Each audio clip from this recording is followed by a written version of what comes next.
नमस्कार, स्वागत है आपका। मैं हूं आपके साथ सुमित गुप्ता। आप देख रहे हैं प्रदेश हमारा। और बुलेटिन की शुरुआत में बड़ी खबर इस वक्त की, अजमेर से बड़ी खबर, रीट परीक्षा 2022 से जुड़ी बड़ी खबर। आंसर की जारी कर दी गई है।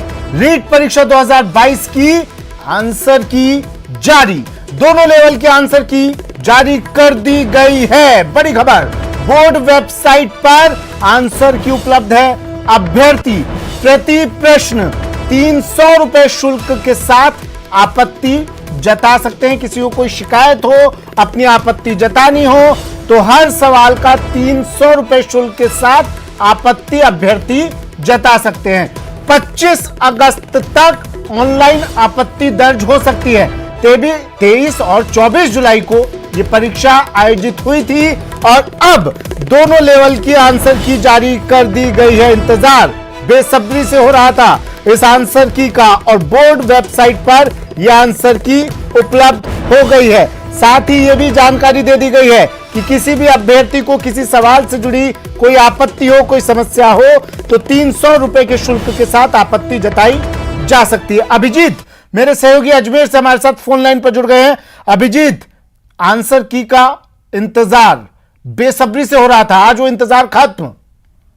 बिल्कुल सुमित, 25 दिन के बाद जो है माध्यमिक शिक्षा बोर्ड जो नोडल एजेंसी है रीट परीक्षा की, उसने दोनों ही लेवल की आंसर की जो है वो जारी कर दी है। रीट की जो वेबसाइट है उस वेबसाइट पर ये आंसर की और उस आंसर की के से जुड़े जितनी भी गाइडलाइंस हैं, जो स्टैंडर्ड प्रोटोकॉल्स हैं, उसकी एक लंबी फहरिस्त जो है वो अपलोड कर दी गई है ताकि अभ्यर्थी उसको पढ़कर समझकर जो है ऑनलाइन आपत्ति दर्ज करा सकते हैं। 25 अगस्त रात 12 बजे तक ऑनलाइन आपत्ति जो है वो स्वीकार की जाएगी। और अब बोर्ड की सेक्रेटरी जो रीट की अतिरिक्त समन्वयक भी है मेघना चौधरी, उनके हवाले से यह भी जानकारी दी गई है कि जो आपत्ति प्रश्नों पर अभ्यर्थी दर्ज कराएंगे वो उसके रेफरेंस जो हो वो रेफरेंस जो है प्रमाणिक यानी कि स्टैंडर्ड और ऑथेंटिक होना चाहिए।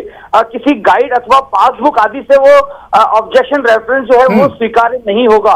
तो कुल मिलाकर जो है रीट रिजल्ट को निकालने की जो प्रक्रिया है उसकी शुरुआत मानी जा सकती है। आंसर की को रिलीज करना 25 अगस्त तक का समय जो है वो अभ्यर्थियों को दिया गया है, जिसमें वो अपने प्रश्नों की आपत्ति जो है निर्धारित शुल्क जो 300 रुपए तय किया गया है प्रति प्रश्न के आधार पर वो जता सकते हैं। और साथ ही साथ ये भी कहा गया है कि एक सवाल पर एक ही आपत्ति एक ही अभ्यर्थी द्वारा स्वीकार की जाएगी, यानी कि एक अभ्यर्थी एक ही सवाल पर बार बार आपत्ति दर्ज नहीं कर सकता है।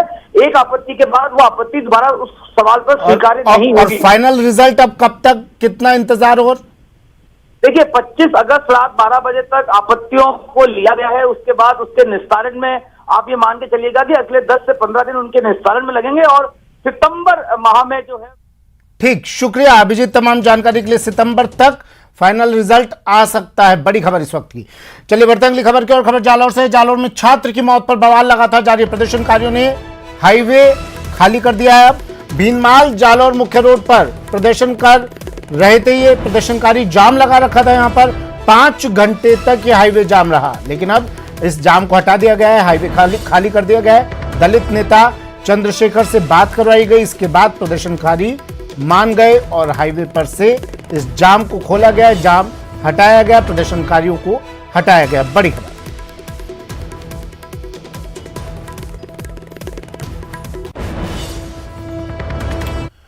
वहीं जालौर की घटना पर मुख्यमंत्री अशोक गहलोत ने कहा, निंदा की इस घटना की, कहा सरकार जांच के लिए तैयार है।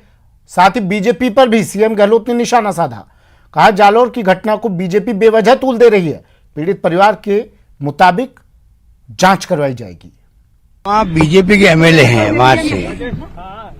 वहाँ के बीजेपी के एमएलए हैं जालौर के अंदर, वो खुद ही कह रहे हैं कि अनावश्यक इसको तुल दे रहे हैं।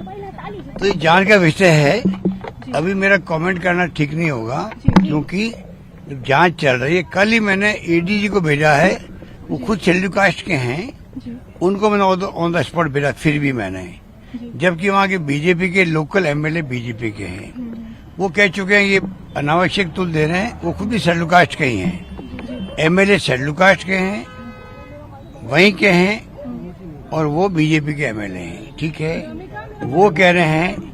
और एक हमारे पूर्व एमएलए हैं, एक्स एमएलए हैं, वो कांग्रेस के हैं, 80+ होंगे एज के, वो भी कह रहे हैं कि ये अनावश्यक ये तुल दिया गया है, पर मैं उस पर नहीं पढ़ना चाहता, क्योंकि देखिए सरकार हमारी है, घटना कोई होती है दुखद होती है, बच्चे की जान चली गई, हमारे लिए ज्यादा चिंता का विषय वो होना चाहिए। जो सरकार कर सकती है, इमीडिएटली टीचर्स को, जो मालिक भी था स्कूल का, उसको अरेस्ट कर लिया। कहते हैं उसका पार्टनर भी सल्लूका शिकाई है, उस स्कूल का, प्राइवेट स्कूल है वो, उसको अरेस्ट कर लिया गया है। 302 का मुकदमा दर्ज कर दिया, SC एक्ट का एक्ट लगा दिया उसके ऊपर, जांच चल रही है, मैं समझता हूँ, और हमने छूट दे रखी है।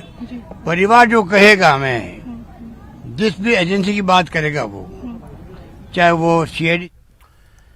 जोधपुर में पुलिस ने मध्य प्रदेश से अवैध हथियार खरीदकर अवैध हथियार खरीदकर शहर में सप्लाई करने आए 4 लोगों को गिरफ्तार किया है। पुलिस ने इनके पास से 15 देशी पिस्टल और 30 कारतूस बरामद किए हैं। गिरफ्तार लोगों में जितेंद्र सैनी, अरविंद बिश्नोई, मोहा राम और चंद्रभान शामिल हैं। पुलिस का कहना है कि गिरफ्तार तस्करों से पूछताछ में जोधपुर शहर और ग्रामीण क्षेत्र में इनके द्वारा पहले भी हथियार सप्लाई की बात सामने आई है।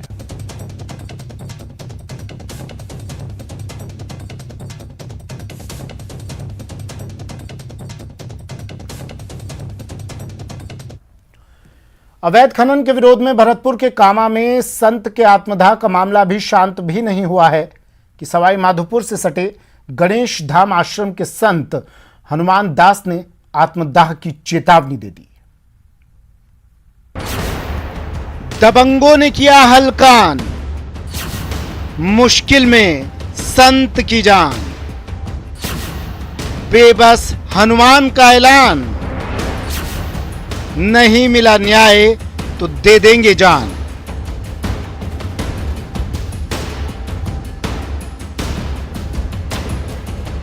आश्रम की 18 से 20 बीघा जमीन संत की जान की दुश्मन बन गई है।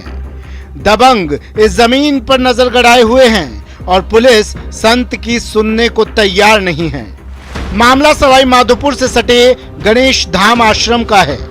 आश्रम के संचालक संत ने जयपुर में आयोजित मंत्री महेश जोशी की जन सुनवाई में इंसाफ की गुहार लगाई और आत्मदाह की चेतावनी दे डाली, जिसके बाद मंत्री महेश जोशी ने DGP ML लाठर से फोन पर बात कर संत को सुरक्षा देने और आश्रम की जमीन से दबंगों का कब्जा हटाने के निर्देश दिए।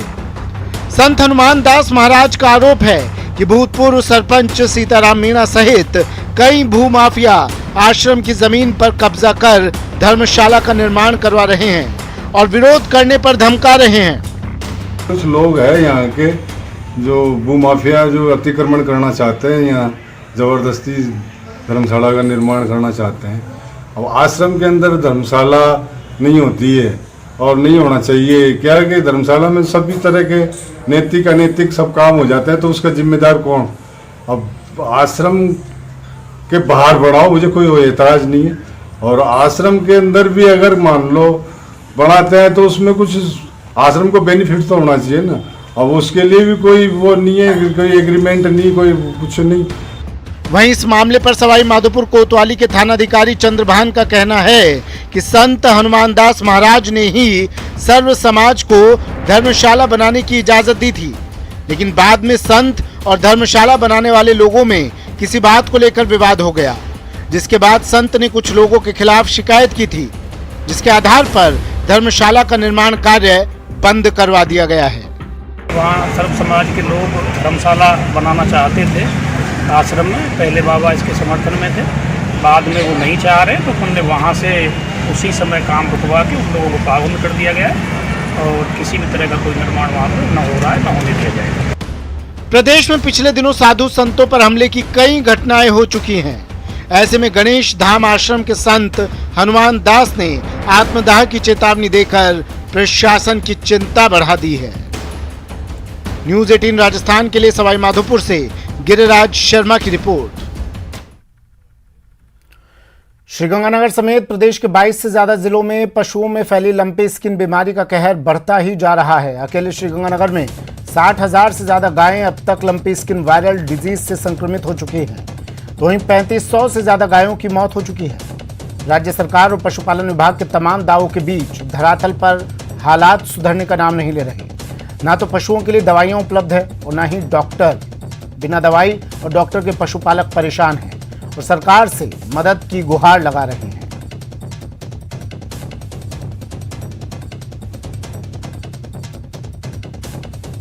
इनका इलाज तो ये लमसम 15-20 दिन पहले इस बीमारी की चपेट में आई थी और हमारे पास 8 गायें हैं और एक गाय को ये ज़्यादा सक्रिय हुई थी। इसको ट्रीटमेंट समय पर किया और ये सही है। सही है। तो आपने ट्रीटमेंट कहाँ से लिया? सर ये जो प्राइवेट डॉक्टर हैं इनसे। अच्छा। मेरे पास सर एक गाय है, एक बच्ची है, उसका बच्चा है। तो गाय है ज़्यादा बीमार। अच्छा, इलाज कहाँ कराया जी? इलाज जी मैं सरकारी हॉस्पिटल में गया, उन्होंने भेजा, डॉक्टर भेजा, बच्चा था, लड़का था। अच्छा, तो दवाइयाँ वगैरह सरकारी अस्पताल से फ्री में मिली है, पैसा लिया? मेरे से यहाँ आने पर पैसे लिए थे। एनएसयूआई ने राजस्थान विश्वविद्यालय में छात्र संघ चुनाव के अध्यक्ष पद के लिए रितु बराला को उम्मीदवार बनाने का ऐलान किया है, लेकिन इस ऐलान के साथ ही उनके नाम को लेकर कार्यकर्ताओं में विरोध भी देखने को मिला। आपको बता दें, राजस्थान विश्वविद्यालय में छात्र संघ चुनाव के अध्यक्ष पद के टिकट का ऐलान एनएसयूआई के प्रदेशाध्यक्ष अभिषेक चौधरी ने यूनिवर्सिटी पहुंचकर खुद किया। इस दौरान अभिषेक चौधरी ने कहा कि एनएसयूआई कार्यकर्ताओं ने मिलकर रितु के नाम पर अपनी सहमति दी है और यूनिवर्सिटी में लगातार रितु की सक्रियता से उन्हें टिकट दिया गया है। लेकिन उनके इस ऐलान पर पहले से अध्यक्ष पद के लिए टिकट की दावेदारी कर रही मंत्री मुरारीलाल मीणा की पुत्री निहारिका मीणा ने एनएसयूआई प्रदेशाध्यक्ष अभिषेक चौधरी पर जातिवाद का आरोप लगाया और विरोध प्रदर्शन भी किया।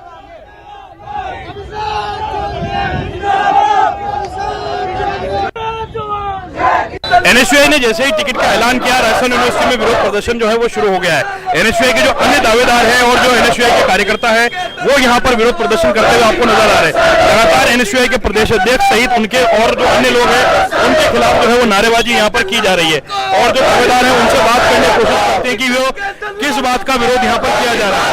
हमारे साथ में महेश है। महेश, क्या क्यों किस बात का विरोध कर रहे हैं आप लोग? किस बात का विरोध हो रहा है? एनएसयूआई ने आज तो टिकट वितरण का कार्यक्रम किया है। हमारे में से किसी छात्र नेता से कोई राय नहीं ली कि एक गुप्त कमरे में टिकट का वितरण किया गया। किसान परिवार से आने वाले छात्र नेताओं के साथ कुटाराघात किया गया, छात्र शक्ति के साथ कुटाराघात किया गया, विश्वविद्यालय की छात्र शक्ति के साथ कुटाराघात किया। 36 सूत्री मांगों को लेकर आंदोलन कर रहा सरपंच संघ एक बार फिर राज्य सरकार के खिलाफ मोर्चा खोलने की तैयारी कर रहा है। सरपंच संघ ने हाल ही में राज्य सरकार के साथ हुए समझौते पर नाराजगी जताई है। संघ का आरोप है कि राज्य सरकार ने सरपंच संघ के आंदोलन के दौरान कई संशोधित आदेश जारी किए, लेकिन एक दिन बाद ही संशोधित आदेशों को वापस ले लिया है। राजस्थान सरपंच संघ ने पंचायती राज मंत्री रमेश मीणा को हटाने की मांग सहित कई और मांगे की हैं।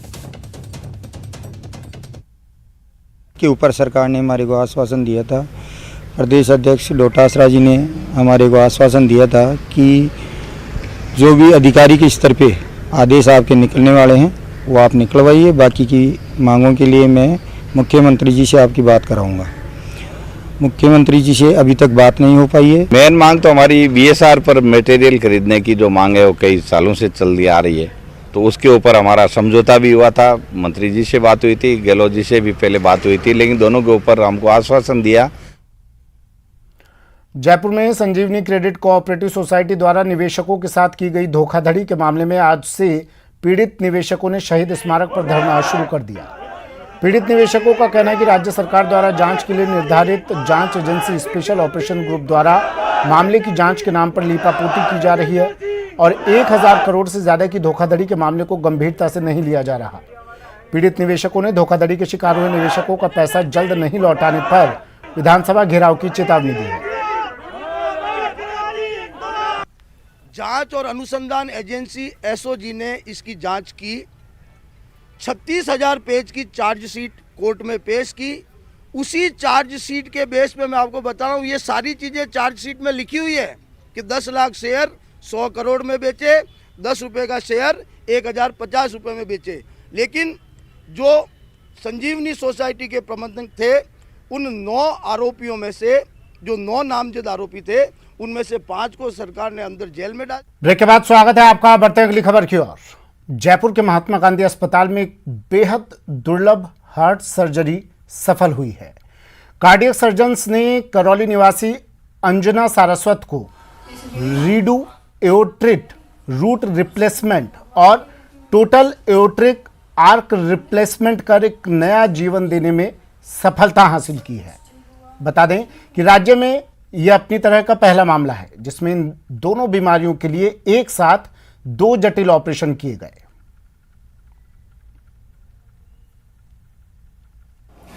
इसके अलावा जो मरीज की महाधमनी थी वो फटने की कगार पे आई थी। अब महाधमनी को एसेंडिंग एओर्टा कहते हैं और इसका जो डिस्टल पोर्शन होता है उसको एओर्टिक आर्च कहा जाता है और एओर्टिक आर्च से ब्रेन की 2 बड़ी नसें निकलती हैं और जो दोनों बाजू होते हैं उनकी सप्लाई। और जयपुर से बड़ी खबर, पुजारी गिरिराज शर्मा के खुद को आग लगाने का मामला। मुरलीपुरा पुलिस ने 4 आरोपियों को गिरफ्तार कर लिया है। पुजारी की पत्नी ने मुकदमा दर्ज करवाया था। बड़ी खबर टीवी स्क्रीन पर, 4 आरोपी गिरफ्तार। पुजारी के आग लगाने के मामले में पुजारी की पत्नी ने मामला दर्ज करवाया था। गिरिराज शर्मा पुजारी के आग लगाने का मामला, मुरलीपुरा पुलिस ने 4 आरोपियों को किया गिरफ्तार। विष्णु मेरे सहयोगी फोन लाइन पर जुड़ गए जयपुर से। किस तरह कार्रवाई की विष्णु? विष्णु आवाज सुन पा रहे हैं आप मेरी? जी, मुरलीपुरा थाना इलाके में गिरिराज शर्मा के आत्मदाह प्रकरण के बाद में उनकी पति चंद्रकांता ने एक मुकदमा दर्ज कराया जिसमें कहा कि कॉलोनी में रहने वाले जो लोग थे उनमें आधा दर्जन लोगों ने उनके पति को आत्महत्या के लिए उकसाने का प्रयास किया था और इसी सिलसिले में पुलिस ने 4 लोगों को, संदिग्धों को पहले उठाया, उनसे पूछताछ की और उसके बाद अब रात को जो है 4 आरोपियों को गिरफ्तार कर लिया गया जिनमें एक दिनेश धारीवाल है, एक मूलचंद मान है और रामकिशन शर्मा और सवानंद अग्रवाल है। आपको बता दें कि मूलचंद मान के घर के सामने ही आज गिरिराज शर्मा ने सुबह 5 बजे आत्मदाह किया था, खुद पर कैरोसिन छिड़क के आग लगा दी थी, जिसके बाद उनकी पत्नी ने मुरलीपुरा थाने पहुंचकर आधा दर्जन लोगों के खिलाफ मुकदमा दर्ज कराया। पुलिस ने त्वरित कार्रवाई करते हुए 4 संदिग्धों को पकड़ा। दिन भर हुई पूछताछ के बाद अब जो है उनको गिरफ्तार कर लिया गया है। वहीं पर गिरिराज शर्मा जो है उनका उपचार एसएमएस हॉस्पिटल की बंद यूनिट में चल रहा है। हालत काफी खराब है, करीब 80 से 90% जो फीसदी जो शरीर का हिस्सा है वो झुलस चुका है। जी ठीक है, शुक्रिया विष्णु तमाम जानकारी के लिए।